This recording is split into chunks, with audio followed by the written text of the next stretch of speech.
दी ocean newbie adventurer episode number 4। Episode के शुरुआत में हम देखते हैं कि सभी के रिजल्ट अनाउंस हो रहे हैं। फिर हम रिक को देखते हैं तो रिक अपने बचपन को याद करने लगता है, जब उसने पहली बार काइजर अल्सापिड के बारे में पढ़ा था, जिसे पढ़कर वो फैसला करता है कि वो भी एक एडवेंचरर बनेगा। ये बात जाकर वो अपने मम्मी पापा को बताता है कि वो एक एडवेंचरर बनना चाहता है, बिल्कुल यामाटो की तरह। लेकिन उसके पापा उसे मना कर देते हैं, ये कहकर कि लेजेंड ऑफ यामाटो ये एक कहानी है, तुम्हें कोई रेगुलर जॉब करनी चाहिए। अगले सीन में हम एक डॉक्टर को देखते हैं। वो रिक से कहता है कि तुम्हारे अंदर एक छुपी हुई पावर है जिसे तुम ट्रेनिंग कर नहीं जगा सकते, तुम्हें बस रिलैक्स करना है और पावर जागने का इंतजार करना है। फिर रिक भागते हुए कहता है, मेरे पास भी यामाटो की तरह एक स्किल है, जब वो स्किल जाग जाएगी तब मैं इसके बारे में मॉम डैड को बताऊंगा, फिर वो मुझे एडवेंचरर बनने से नहीं रोकेंगे। फिर रिक अपनी पावर एक्टिवेट होने का इंतजार करता रहता है। ऐसे ही समय बीतता गया और रिक की वो पावर एक्टिवेट ही ना हो पाई।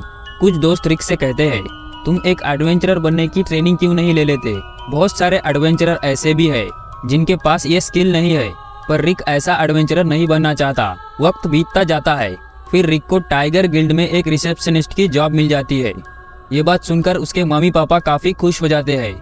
फिर रिक रिसेप्शनिस्ट का काम करने लगता है। रिक बाकी लोगों को एडवेंचरर बनते हुए देखकर अपनी स्किल को एक्टिवेट करने की कोशिश करता है, लेकिन रिक की स्किल एक्टिवेट नहीं होती। ऐसे ही एक बार उसकी मुलाकात एलिसा से होती है। फिर वो हार मान लेता है और अपने सपने से गिव अप कर लेता है। आगे वो एलिसा से कहता है, लेटली शहर में काफी सारे मॉन्स्टर देखे गए हैं जो ज्यादातर डी रैंक के हैं। ये दोनों आपस में बात कर ही रहे थे कि तभी एक एडवेंचरर रिक के पास आता है जिसका नाम जाइड होता है। रिक जाइड को पहले से ही जानता है। जाइड रिक को बी रैंक मेडल दिखाता है और उससे कहता है कि मेरा प्रमोशन हुआ है, जिसे देखकर रिक उससे जलने लगता है।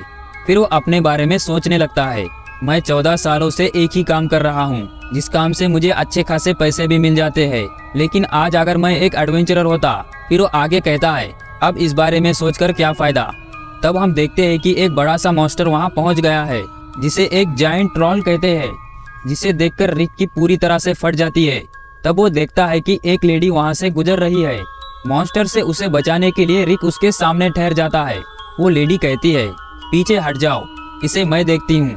फिर वो अपना हाथ आगे करती है और उस मॉन्स्टर के टुकड़े होकर जमीन पर गिरने लगते हैं, जिसे देखकर रिक चौंक जाता है।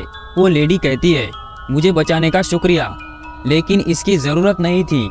तब हम देखते हैं कि वो लेडी कोई और ना होकर रिनेटे होती है। आगे रिक उससे कहता है, मेरी जान बचाने का शुक्रिया, क्या तुम एक बी रैंक हो? रिनेटे उसे मना कर उसे कहती है, मैं एक एस रैंक एडवेंचरर हूँ, और उसे एक बैच दिखाती है, जिसे देखकर रिक के होश उड़ जाते हैं। हमें पता चलता है कि एस रैंक एडवेंचरर को सीधा गवर्नमेंट ऑर्डर देती है और इनकी कोई रजिस्ट्री नहीं होती। वो सभी तो एक इलाइट एडवेंचरर है। आगे रिक उससे कहता है, मैंने तो सोचा ही नहीं कि तुम एक एस रैंक एडवेंचरर हो। मेरा एक अजीब क्वेश्चन है, जिसे सुनकर तुम हंसोगी तो नहीं।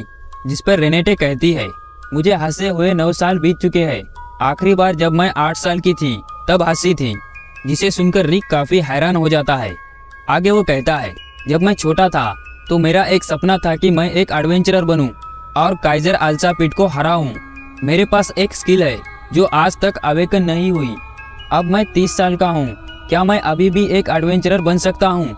जिस पर रिनेटे उससे कहती है, एडवेंचरर के अंदर एक करेज का होना जरूरी है। तुम्हारे अंदर करेज तो है, हालांकि तुम एक गिल्ड रिसेप्शनिस्ट हो तो तुम्हें पता होगा मैजिकल रिजर्व के बारे में, और इस उम्र में मैजिकल रिजर्व को बढ़ाना लगभग नामुमकिन है, और मैजिकल रिजर्व जरूरी है एक एडवेंचरर बनने के लिए। इसका मैं तुम्हें एक सीधा जवाब दूंगी, अगर तुम अब एडवेंचरर बनने की कोशिश करोगे, इसका कोई चांस नहीं है कि तुम एक एडवेंचरर बन पाओ। जिसकी बात सुनकर रिक आखिरी उम्मीद भी खो देता है। आगे वो हंसते हुए कहता है, तुम्हारा शुक्रिया कि तुमने मेरी आंखें खोल दी, मुझे तो अपने सपने से पहले ही गिव अप कर लेना चाहिए था। फिर आगे वो रिनेटे से कहता है, आज तो काफी अच्छा दिन रहा जो मैं एक तुम्हारे जैसे खूबसूरत लेडी से मिला हूँ। वो बातों ही बातों में रिनेटे को डेट पर चलने के लिए पूछता है, जिसे सुनकर रिनेटे भी हाँ कर देती है और उससे कहती है कि कल मैं फ्री हूँ। फिर अगले सुबह रिक काफी खुश होता है और वो पूरा दिन मुस्कुराता ही रहता है, क्योंकि वो रिनेटे के साथ डेट पर जाने वाला था। तभी वहाँ पर जाइड की एंट्री होती है। वो रिक को इतना खुश देखकर काफी हैरान हो जाता है। फिर शाम हो जाती है वो उछलते हुए रीनाटे के बारे में सोचता है। तभी सिटी पर बहुत सारे मॉन्स्टर अटैक कर देते हैं। तब वो देखता है कि रीनाटे कुछ मॉन्स्टर को मार रही है। फिर वहाँ पर काफी सारे मॉन्स्टर आने लगते हैं, जिसे देखकर रिक काफी डर जाता है। आगे रीनाटे कहती है, तुम फिक्र मत करो, मैं इन्हें संभाल लूंगी। रीनाटे कुछ नीडल्स बाहर निकालती है और उन्हें पंजों की तरह इस्तेमाल कर कर काफी सारे मॉन्स्टर को पेल देती है। पास ही में खड़ा रिक उसे देखकर दंग रह जाता है, क्योंकि वो पहली बार एक एस रैंक एडवेंचरर को लड़ते हुए देख रहा था। रीनाटे एक मॉन्स्टर को टुकड़ों टुकड़ों में काट देती है। थोड़ी देर बाद रीनाटे को कुछ महसूस होने लगता है और वो काफी घबरा जाती है। उसे एक ड्रैगन की मैजिकल एनर्जी महसूस होने लगती है। तभी वहाँ पर एक बड़ा सा वुल्फ आ जाता है और तभी वहाँ पर जायड आ जाता है और उस मॉन्स्टर को मार देता है। जायड के साथ ही 2 और एडवेंचरर भी वहाँ आए थे। ये तीनों मिलकर उन मॉन्स्टर को बड़े ही आसानी से पेल देते हैं। तभी रीनाटे रिक से कहती है, इन सभी को यहाँ से चले जाना चाहिए, यहाँ बहुत खतरा है। और वो घबराते हुए कहती है, यहाँ पर एक ड्रैगन है। मेरे बचपन के ट्रॉमा की वजह से जब भी मैं एक ड्रैगन को महसूस करती हूँ तो मेरी बॉडी नम पड़ जाती है। तभी हम देखते हैं कि एक बड़ा सा ड्रैगन वहाँ पर पहुँच गया है, जिसे देखकर सभी लोगों की फट जाती है। इसी ड्रैगन की वजह से बाकी सभी मॉन्स्टर शहर की तरफ भागे थे। आगे जायड कहता है, ऐसे ड्रैगन से तो सिर्फ एक ए रैंक ही लड़ सकता है। तब हम देखते हैं कि एक एडवेंचरर ड्रैगन को देखकर डर जाता है और उस पर हमला कर देता है, जिस पर ड्रैगन एक तेज दहाड़ मारता है और सभी लोग जमीन पर गिर जाते हैं। आगे सभी लोग वहां से भागने की कोशिश करते हैं, लेकिन ड्रैगन एक बड़ा सा बैरियर बना देता है, जिसमें सभी लोग फंस जाते हैं। जायड बैरियर को तोड़ने की कोशिश करता है, लेकिन वो बैरियर का कुछ भी उखाड़ नहीं पाता। फिर रिक ड्रैगन के सामने खड़ा हो जाता है उससे लड़ने के लिए। वो कहता है, अब तो हम सब मरने ही वाले हैं। मैं तो एक एडवेंचरर नहीं बन पाया, कम से कम मैं एक एडवेंचरर की मौत तो मर ही सकता हूँ। वो ड्रैगन को देखकर काफी डरा हुआ था। आगे वो सोचता है, मैं तो हमेशा से ही ऐसी जिंदगी जीने का सोचता था। फिर वो एक पत्थर लेकर ड्रैगन की तरफ फेंकता है, जिसे ड्रैगन को कुछ घंटा भी फर्क नहीं पड़ता। लेकिन ये सब देखकर बाकी लोगों में हिम्मत आ चुकी थी। फिर ये लोग भी रिक की मदद करते हुए ड्रैगन पर अटैक करने लगते हैं, लेकिन ड्रैगन पर किसी का भी हमले का कोई असर ही नहीं होता। ड्रैगन फायर ब्रेथ का यूज करता है और सभी पर आग फेंकने लगता है, जिसे बचने के लिए जायड सभी को स्टील का बना लेता है। ड्रैगन की पावर काफी ज्यादा थी, जिससे इन सभी की हालत खराब हो जाती है। तभी हम देखते हैं कि रिक पत्थरों से बाहर निकलता है और वो ड्रैगन के सामने खड़ा हो जाता है उससे लड़ने के लिए, लेकिन ड्रैगन उसे अपने पैरों तले कुचल देता है, जिसे देखकर रीनाटे काफी डर जाती है। फिर हम एक अजीब सी जगह को देखते हैं, जो रिक से कहती है कि तुम्हारी स्किल अनलॉक हो चुकी है। तब हम देखते हैं कि रिक ने एक ही हाथ से ड्रैगन के पैर को उठा लिया है। रिक के अंदर काफी ज्यादा पावर आ चुकी थी। रीनाटे देखती है कि रिक की बॉडी मैजिक से ओवरफ्लो हो रही है। आगे रिक कहता है, मैंने एक आवाज सुनी, यही है मेरी स्किल।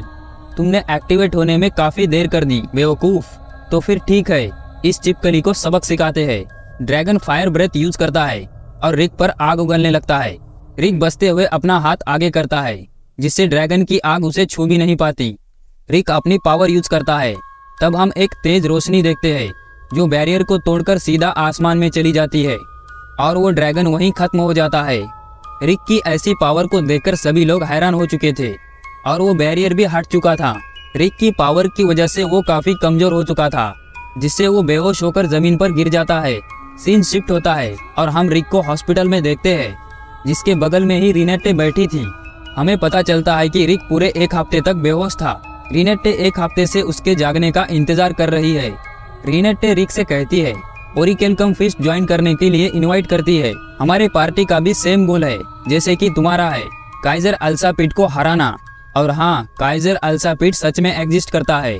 तुम काफी हिम्मत वाले इंसान हो, तुम हमारे साथ रहकर काफी ज्यादा स्ट्रांग बन सकते हो। और हाँ, तुम एक एडवेंचरर बन सकते हो। ये सब बातें सुनकर रिक इमोशनल हो जाता है और वो कहता है, क्या मैं सच में एक एडवेंचरर बन सकता हूँ? क्या ये मेरे लिए सही होगा, इतने समय बाद एक एडवेंचरर बनना? इस पर रीनाटे हाँ कह देती है। फिर हम प्रेजेंट में आ जाते हैं, जहाँ एग्जाम के रिजल्ट अनाउंस हो रहे हैं। रिक ई रैंक एग्जाम में पास हो जाता है, जिस वजह से उसे एक ई रैंक बैच दिया जाता है। आगे सोचते हुए रिक कहता है, वो वक्त था और अब कड़ी मेहनत के बाद फाइनली मैं अब एक एडवेंचरर बन ही चुका। और इसी के साथ ये एपिसोड यहीं खत्म हो जाता है। उम्मीद है आपको ये एपिसोड पसंद आया होगा। अगर पसंद आए तो इसे लाइक कीजिए, नए हो तो हमारे चैनल को सब्सक्राइब कीजिए इस एपिसोड को देखकर मैं भी काफ़ी इमोशनल हो गया और मैं भी हार नहीं मानना चाहता। ऐसे ही और भी वीडियो बनाना चाहता हूँ, बस इसमें आप लोगों का साथ चाहिए। और यहाँ तक वीडियो देखने के लिए शुक्रिया।